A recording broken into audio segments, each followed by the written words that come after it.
안녕하세요, 여러분. MJ 선생님입니다. Okay, so we are going to study chapter 4.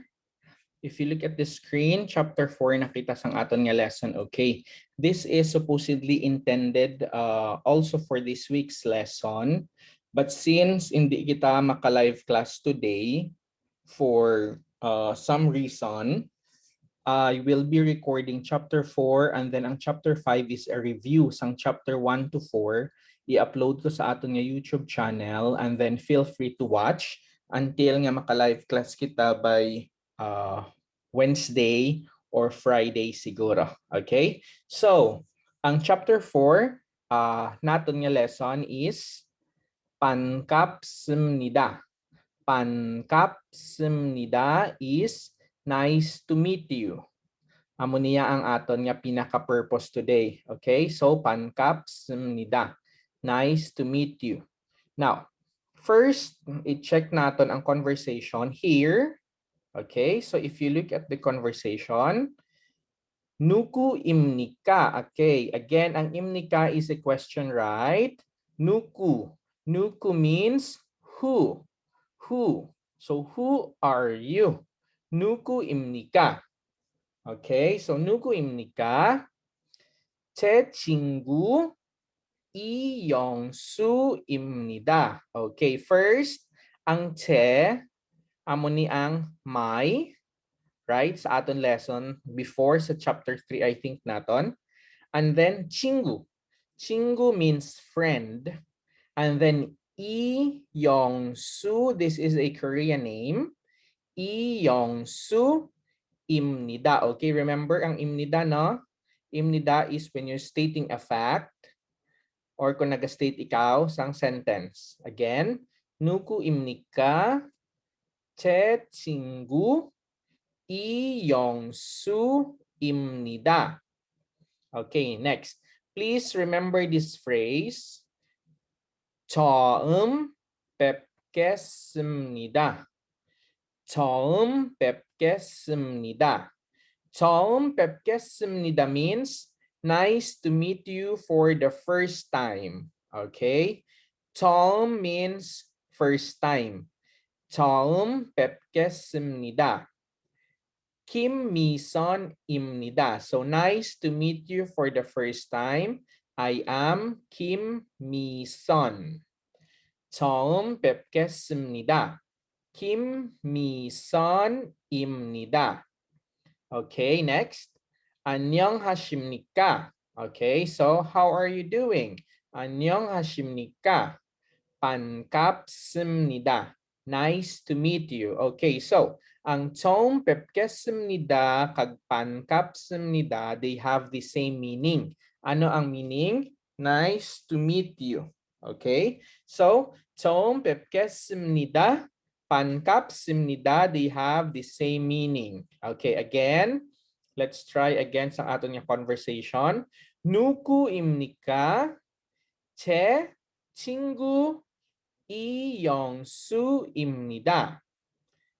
처음 뵙겠습니다. 김미선입니다. 안녕하십니까? 반갑습니다. Okay, so amo na ang dira kita later on mabase ang aton nga conversation kag sa inyong recitation.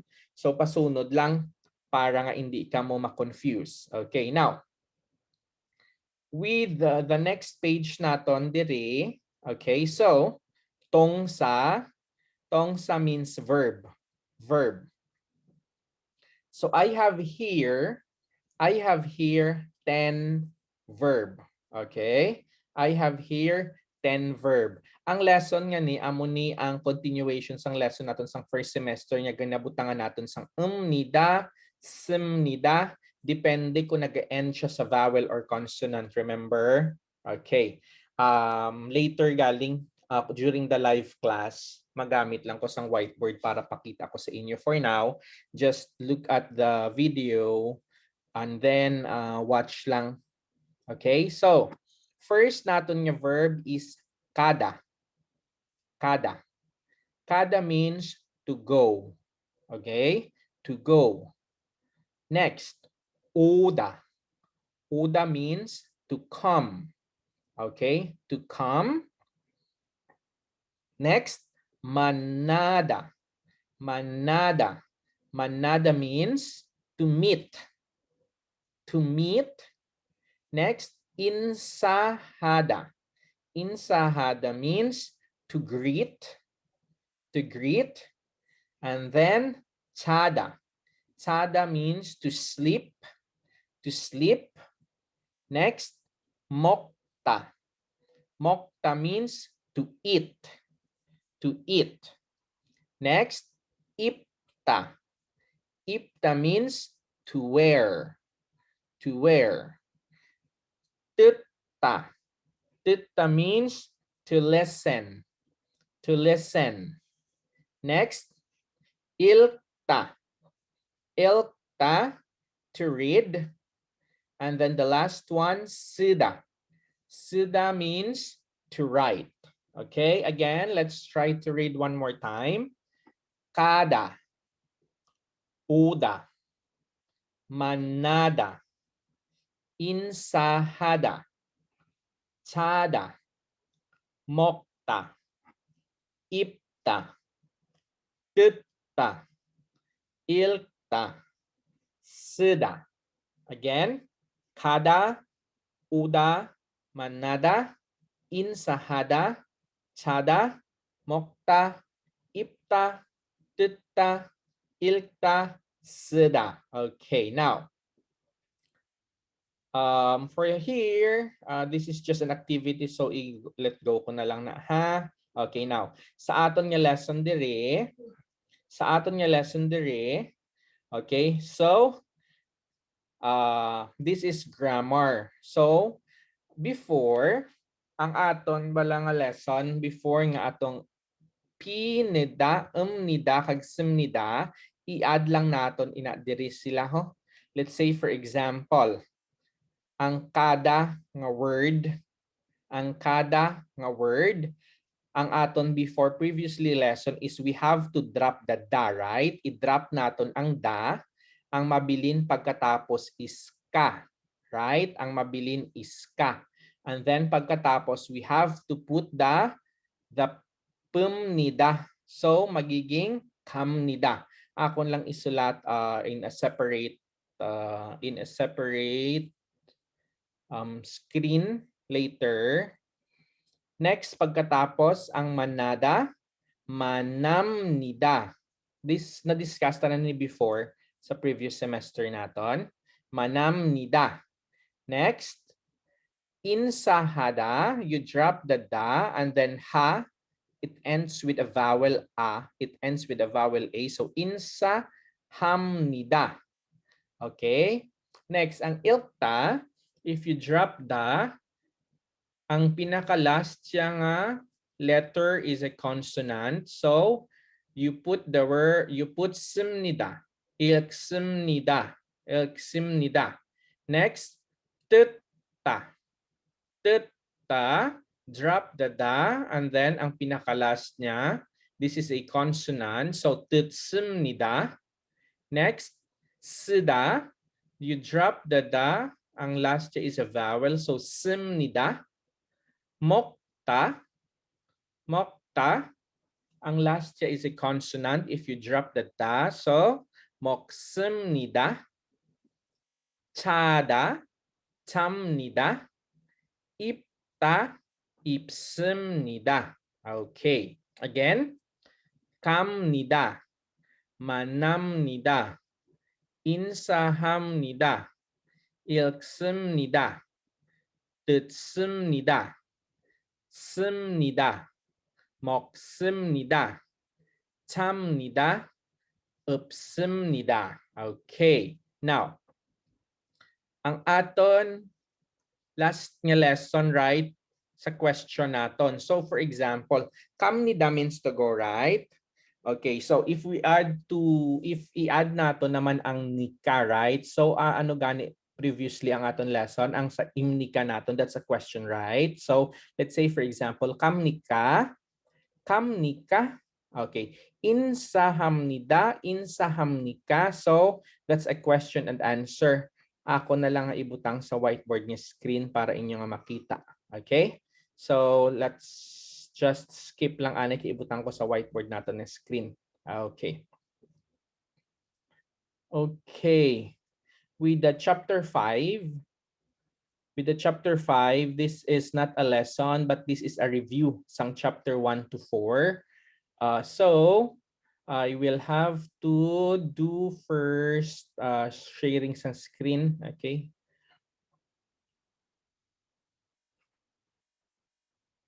Let's continue.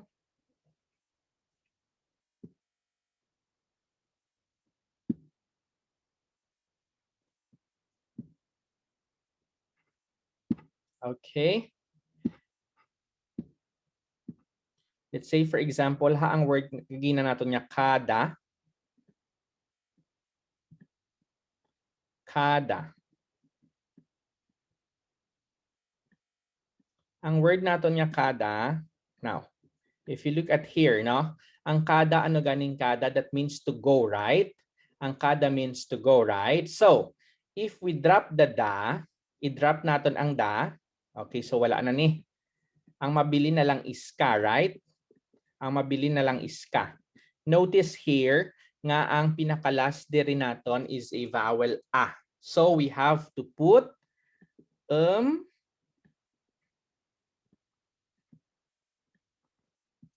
ni da. Okay, so sa writing ini but just continue watching lang sa video. So it will be kamnida. Okay? So kamnida. Now, we put nagabutang kita sining nida. Nagabutang kinasing imnida if ever nga after mo madrop ang da and ang pinaka-last nga letter is a vowel.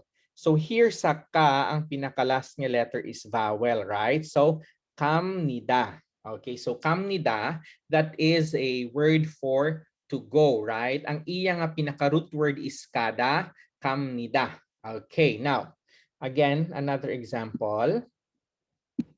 Let's say, for example, ang word naton for sleep is chada, right? So, chada. Chada. Ano gani ang chada? Chada is to sleep, right? Okay, now, we have to drop that cha, the da. So, ang mabilin is cha. Okay.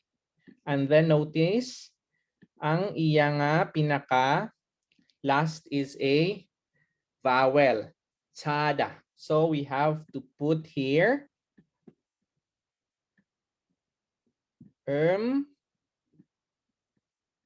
ni da. Okay. So we have to put here ni da. Notice na? So ni da, we have to put here. How come nga ang ginbutang naton is ni da nga ari? How come amo ni? Okay, why? Because ang pinaka-end sang word is a vowel. So, chamnida. I think na homework nyo na ni before sang first semester. This is just a review. Okay, now, let's try with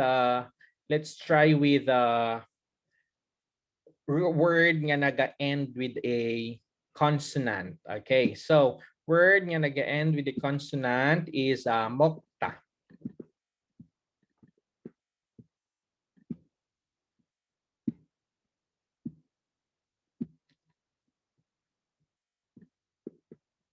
Okay, so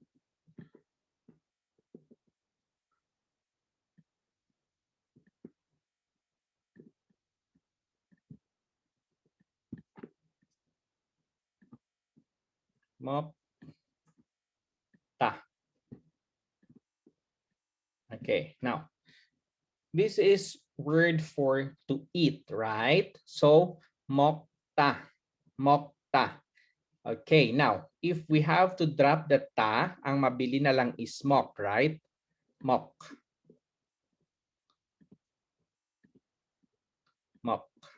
Okay? Now, mok. Now, notice ang pinaka-last nga letter here is a consonant. So, ano ganing i-add natin kaya pinaka-last nga letter is consonant? We add sum.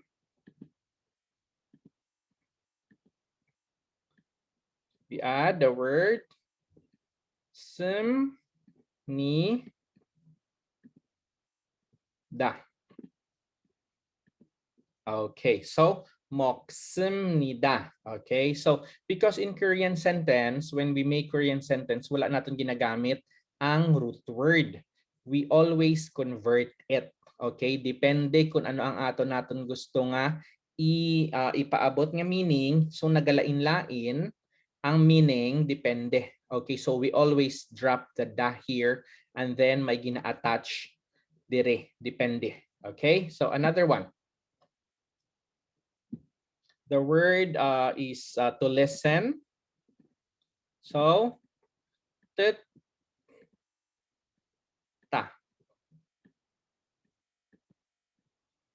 Teta. Teta means to listen, right? So again, we drop the da here. So wala na ni ang da. So ano ang mabilin? So, ang mabilin is tet. Now, if you notice,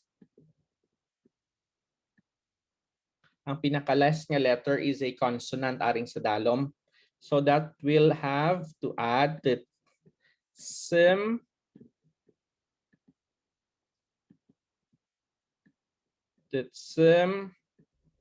nida.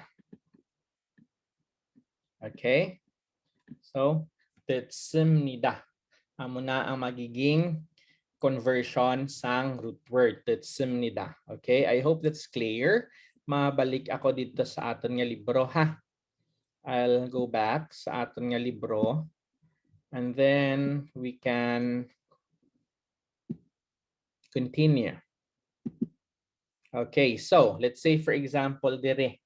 If you look at here, now, if we are going to convert, so this is kamnida, manamnida, insahamnida, ilksimnida, titsimnida, sida, simnida, moksimnida, chamnida, ipsimnida. Okay, so that is for the nida. Now, galing diriya ang aton dire is simnika. Simnika is when you say kamnida, that means a declarative sentence that is not a question. But when you say kamnika,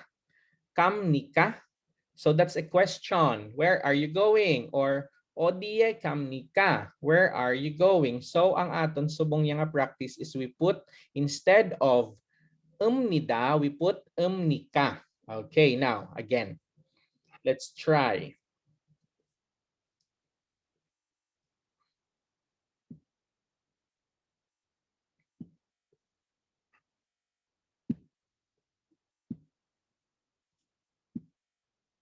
Okay, so ang root word natin, ha? Ang root word natin is kada. So we can convert this word kada. And remember, ha, ara ang iya pinakalas is a vowel. So first, drop naton. Ang gintunan naton kagina nga kamnida. Okay, so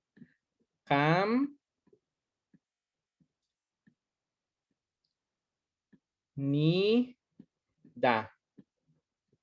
This is the first. Okay, so this is correct. So this is the first. And then ang kamnika, so it's a question. Okay, so same lang man. Ari lang ang isla, no? Instead of the, ka ang ibutang. So,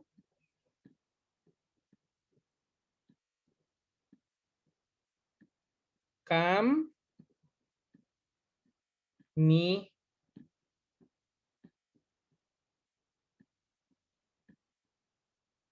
Okay, kamnika. Okay, so kada, kamnida, kamnika. Okay, one more. Ang aton nga root word nga tsada. Tsada naton is to sleep, right? Okay, so ang root word naton is to sleep, which is tsada. Okay, so I'm giving you an example nga ang end is a vowel kung i-drop natin ang daha. So again, we have to drop the da. Ang mabilin is cha. Right? Okay. So, cha. Ang first natin kagina na example, cham ni da. Okay. So, cham ni da. Ang second natin nga conversion,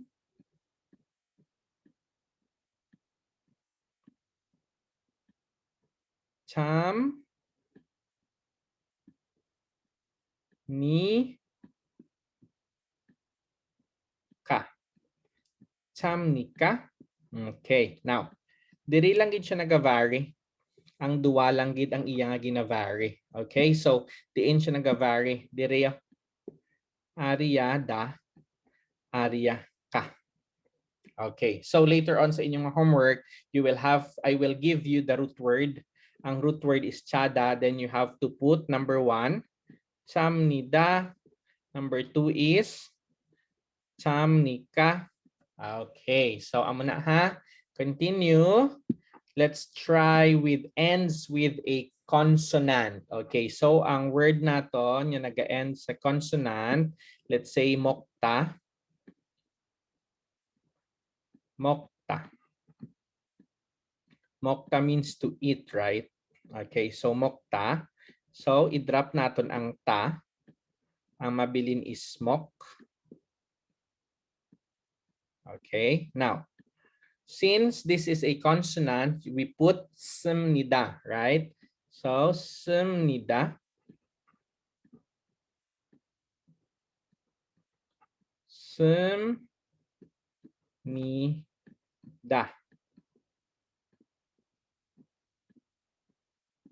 And then, ang isa naton, so this is moksemnida. And then, kung question naman niya, remember, kung nika, that's always a question. So, mok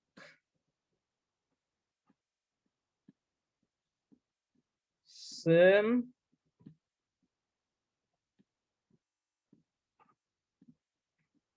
ni ka. Moksim nika. Sagwa rel moksim nika. Do you eat apple? Sagwa is apple, right? So sagwa moksim nika. Do you eat apple? Ne. Sagwa moksim nida. Yes, I eat apple. So amo na later ang lesson natin when we do the sentence construction. Okay, so mokta ang number 1 dire. So moksim nida. Number 2, moksim nika. Okay, another example, last example ha. Ang root word natin is tita. Tita means to listen, right? Okay, so ang number 1 natin, drop the da here. So ang number 1 natin, ano gani? So, tit. So ang pinaka-end yung letter is a consonant. So tit, have to put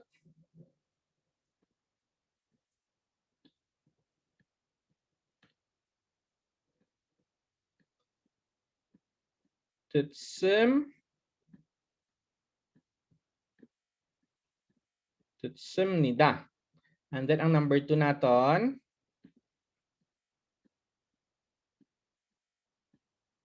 tit.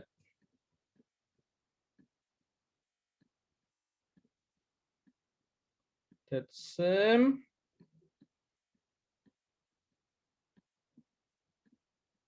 Tutsim nika. Okay?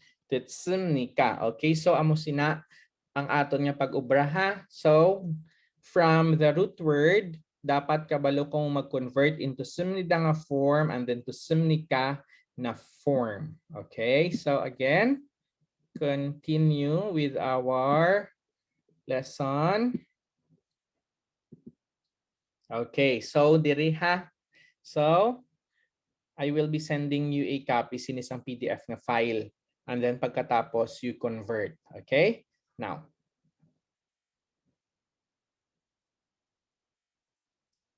with chapter 5, this is a review sang aton nga lesson. So, ang number 1 diri, Anyong Hashimnika. Okay? Anyong Hashimnika sa chapter 5 na niha.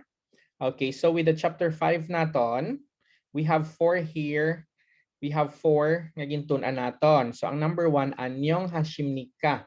Ano ganing meaning sa anyong hashimnika? Hello, how are you? It's like a basic greeting. Okay, anyong hashimnika.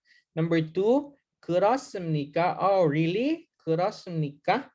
Kurosmnika.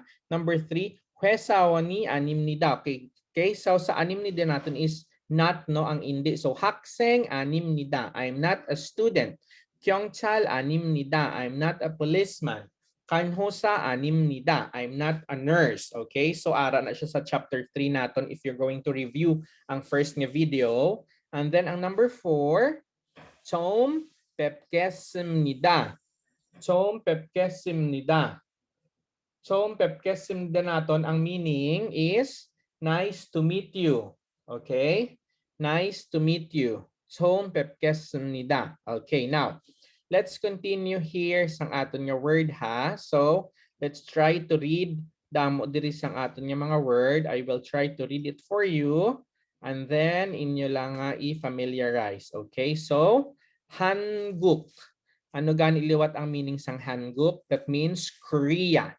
If you put saram, Hanguk saram, that means Korean. Okay? So, Hanguk saram. Okay? Unhengwon. Unhengwon is a bank teller. Teguk.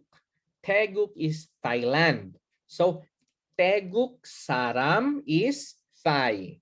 Thai. Teguk Saram is Thai. Russia. Russia. If you put Saram, so Russia Saram, so Russian. Biso. Biso is manager or supervisor. Pionhosa. Pionhosa. Okay. So Pionhosa is what? Pionhosa is lawyer. Indo. Indo. Indo is India. Kanhosa. Kanhosa is ano gani? Nurse. Yongguk. Yongguk is United Kingdom. Hakseng. Hakseng is student. Chungguk. Chungguk, China. Sun Seng Nim. Sun Seng Nim, ano? Teacher. Miguk. Miguk is America. Kasu. Kasu. Kasu is singer. Ilbon. Ilbon is Japan. Eisa. Eisa is doctor. Kija. Kija is news reporter. Hoju. Hoju is Australia. And then Tokil. Tokil is Germany. Okay, now. Dire, isend ko lang ni sa inyo later on ha. Isend ko sa inyo. And then this is a part also sa inyong homework. Now, this one, Jikop. Jikop means occupation. And Kukjok means nationality. So, ibutang ninyo, dire isulat ninyo here. Isulat ninyo. Just copy the video. Just copy sa video. Dayon isulat ninyo kung ano ang kung for example ang Hanguk. Hanguk is a country. So, diri ni siya makadto sa Kukjok, right? Because Hanguk is a country. Unhengwon is a bank teller. So, diri ni siya makadto sa Jikop. Diri ni siya makadto sa Jikop. So, Unhengwon. So, continue until nga matapos ninyo ini. Okay? I no need nga to screenshot ang video because I will send you the chapter 1 to chapter 5 nga magintun naton for your own reference. Okay? Now, I think that would be all. That would be all. And then there is a number 2. Okay, so sa Jikop and then sa Kukjok, try also to write. So Jikop, number 1, is an occupation. So butang ka mo diri sang 1, 2, 3, 4, 5. 5 ka occupations written in Korean. And then Kukjok. Kukjok is a nationality. So 1, 2, 3, 4, 5. Butang man ka mo sang 5 ka nationality diri. Okay, so amo lang na ang pinaka important diri sa chapter 5. So there you go, student. Finish na naton ang chapter 1 to chapter 5 sang aton nga Korean lesson. If you have any question, ibutang nyo lang sa group chat ang question para ma-answer ko and then I can help you if hindi ka mo kabalo kung ano yung mga obrahon. Okay? 자, 안녕.